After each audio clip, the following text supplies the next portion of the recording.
হরে কৃষ্ণ। সুধী গৌর ভক্তবৃন্দ, গুন্ডিচা মার্জন লীলা কি, কে কেন প্রচলন করেছিলেন? গুন্ডিচা মার্জন লীলা হল পুরীর রথযাত্রার ঠিক আগের দিন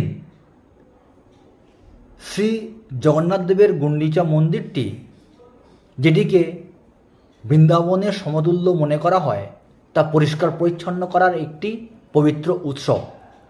জগন্নাথ দেবের মাসির বাড়ি হিসাবে পরিচিত এই মন্দিরটি ধুয়ে মুছে পবিত্র করার এই বিশেষ প্রথা ও লীলাটি ভগবান শ্রী চৈতন্য মহাপ্রভু নিজে প্রচলন করেছিলেন। এর প্রধান কারণ ভক্তদের অন্তরের শুদ্ধিকরণের জন্য।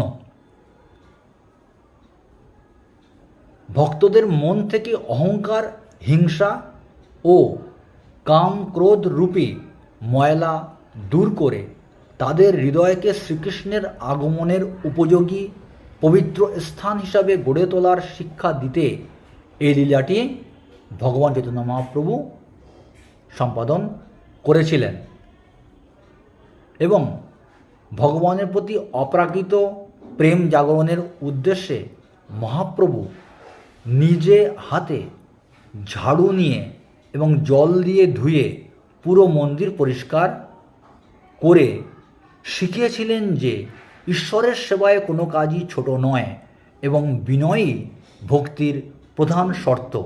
মহাপ্রভু তার ভক্তদের নিয়ে মন্দির পরিষ্কার করার সময় নিরন্তর কৃষ্ণনাম জপ করতেন এবং কে কত বেশি ময়লা বা ধুলো পরিষ্কার করতে পারে তার প্রতিযোগিতা করা হতো। আর গুন্ডিচা মার্জন লীলা বিষয়ে বিস্তারিত পূর্ণাঙ্গ আলোচনার ভিডিও আমাদের ইউটিউব চ্যানেলে আপনারা অবশ্যই দেখে নিতে পারবেন। হরে কৃষ্ণ।